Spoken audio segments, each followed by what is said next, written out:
Hello, it's Enzo from Holistic Life Network. Today I'm with my special guest, Rebekah Crown. Welcome, Rebekah. Welcome. Hi, Enzo. Thank you for coming. This is exciting. My pleasure. So before we tell you exactly what she does, I just want to say that most of you know what Cranio Sacral Therapy is, in that it's used by osteopaths. So most of us are aware of osteopaths and their work. The technique was created by John Upledger, who used the research of William Sutherland.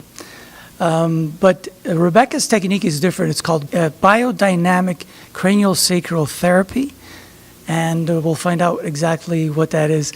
So Rebekah, how different is your technique from the Upledger technique? The Upledger technique and osteopathy in general are a more mechanical approach, where the biodynamic approach integrates the energy body, the emotional system, and the whole being. Rather than looking at making adjustments between different structures in the body, our listening hands can perceive the subtle movements of the whole of the body and initiate or augment natural healing processes. So we're not actually doing any kind of testing or adjustment, and we're not looking at relationships between one part and the other. We're looking at the whole of the system at once. It sounds interesting. And how exactly is that done? Well, you have to take the course and see. It's a real palpatory skill to be able to feel the movement of the whole body and a specific structure at the same time. It's something you need to train to do. Okay. But it's very interesting, change of perspective to do that. Is there a level of intuition in some of this work? Yes, and you must get images, downloads. Well, we're not there to impose our interpretation on what's going on for the person. The real skill in biodynamics is presence. And that means being able to be in a neutral state, which means not having an expectation or an interpretation, but being able to be really neutral but present in order to receive to be able to listen to what the system, what the body is telling us. So it's a very Zen Non Doing approach of learning to listen to what the body is telling us. I like that Zen Non Doing approach. It's, the whole, I sometimes I'm doing a couple of groups at once, and I'll be doing a seminar one and a graduating seminar at the same time, and I realize that the skills we learn in the first seminars are really the basis of what we do. It's about teaching the practitioner to be grounded, to be neutral, to be able to be in this state of open awareness, rather than imposing my idea on the person's system. And when we create a relational field that is safe, when the person feels safe enough, and it's not something you can analyze or intellectualize, it's a sense, then the deeper movements and deeper patterns can emerge. And, one of the things that emerges often in biodynamics is intrauterine life and the birth trauma. And it's nonverbal experience. Very interesting. So she's leading on that she has a course coming up, and so she's talking about teaching. So what kind of individual would want to take the course? Are we talking about people who may not have any background, or perhaps people that are, let's say, chiropractors who may already have a practice of some sort? It's mostly for people that already have a practice. Some people do take the training for personal growth because it's very, in every class they practice on each other, so they get worked on a lot. So people do take the course for personal growth, but it's mostly for people who already have a practice. We have massage therapists, acupuncturists, midwives, homeopaths, a wide variety of people who want to add another tool to their toolkit. It's helpful to have some knowledge of anatomy before taking the course. We do teach a certain amount of anatomy in the course specifically related to the craniosacral system, but it's helpful to have some anatomy background. And once the practitioner has been certified, what kind of individual would go and see them, and for what reason? This is the beauty of craniosacral therapy, because we don't have a protocol, unlike Upledger that has a protocol you follow. The biodynamic approach is really about learning to listen to the system enough to follow the priorities of that person in that moment. So we call it the inherent treatment plan. It's basically, I listen to your system and follow instructions. There's not a specific protocol to follow, so it's helpful in all conditions because we don't go where the system is not ready to go. So helpful in all conditions. Yeah, so I've worked with, we can work with infants, we work with pregnant women. It's wonderful during pregnancy. It's especially helpful in recovery from an accident or an injury or a surgery, because it really awakens the body's self-healing abilities. We are oriented towards working with trauma, so PTSD cases, depression, anxiety. So emotional stuff. Yeah. Emotional stuff too. Yeah.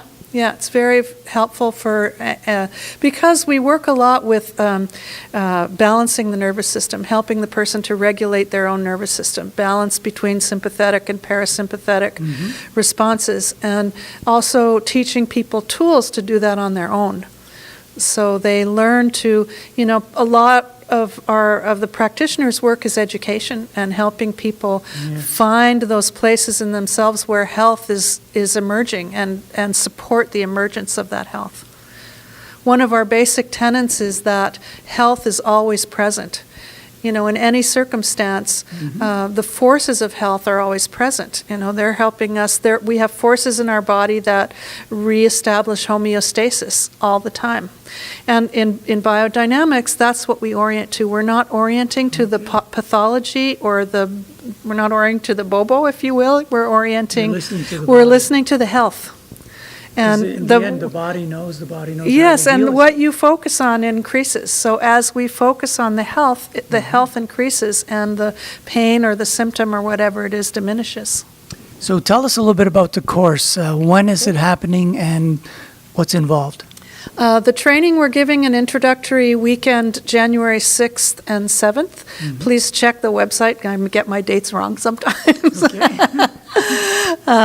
Everything is on our website. It's craniosacralbiodynamics.ca. And the training is a 700-hour training. It's given over 2 years. And the format is 12 seminars that are 4 days each, so Wednesday through Sunday. And the seminars are about every 2 months, every 2.5 months. So it takes 2 years to complete the training. There's a lot of work that the students do at home. They have case studies to do and reading and studies to do. But the course itself is 12 4-day seminars. Excellent. And how many case studies do the students have to They have to do 150 case studies over the 2 years. Wow. Yeah. That is substantial. It's serious, yeah. They also do a clinical study. They also have readings to do, and it's a serious training. So you mentioned the website earlier. That's where people can contact you? Yes, craniosacralbiodynamics.ca, and the email address for that is info@craniosacralbiodynamics.ca. Okay, so if anybody was interested in course, they could just contact you there. Yes, and there's a lot of information on the website about the approach and about all our introductory workshops and the training itself. Excellent. And tell us a bit about your journey. Like, how did you get here? What did you study? Have you studied in the U.S.? Yes, I am from New Mexico. I'm from Santa Fe, New Mexico, and I started studying massage there and in California. I've studied and practiced since 1976, starting in New Mexico, and I moved to Montreal in the 80s. I'm one of the people that brought California massage to Quebec. I studied with the person who originated that technique, and I taught for years in New Mexico at a school there. I taught my own trainings here in Montreal in massage and anatomy, and I've taught anatomy in most of the massage schools in Montreal. So I've been doing holistic health really all my life, and there came a point in the 2000s when the massage community really shifted towards a mechanical approach. Sports massage became very popular in fixing things, and I just never had an interest in that. My massage work was really about body awareness and relaxation and anti-stress. So that was always been my orientation. So I took a course. I found a course. There was a guy who came to Montreal who gave a course in Cranio Sacral Therapy, which was the up-ledger style, which I found really fascinating, and I loved the anatomy part of it. And I through my humanistic psychology training in California, really the philosophy was everything is in the body. That was Ida Rolf, that if you rearrange the body, the emotions are there, the spirit is there, the thoughts are there. And my spiritual training or yoga training was, I am not my body. So both these things were true for me, It was Gotta love it. and both of those things were very true. I know that when you touch the body, you're touching a person. You're not just touching an object. There's a experience and life experience there, and also that we're much more than that. So I thought one day I'm going to find an approach that marries those two things, and I won't be sitting on the horns of this dilemma any longer. And that was Cranio Sacral Therapy, because things happened while I was giving sessions, but also while I was receiving sessions that really opened up in a spiritual way, not only a physical way. But the problem I had with up-ledger was I found it very invasive. Like, I found moving the sphenoid bone around was like, my hands would not obey me. I never really practiced it because my hands, it was just too delicate. So and then I ran into Franklin Sills' book, who Franklin Sills is really the originator of the training that I give here in Montreal. Okay. And, he talked about how the health is always inherent and we orient towards health rather than pathology. And, it's really about listening, not imposing something on the system. And it was a big yes in my heart. And I found I went on the internet and I found someone who at the time was giving this training in Toronto. So I took the training with Elizabeth Hammond in Toronto. She's not there anymore. Lucky woman is in Hawaii.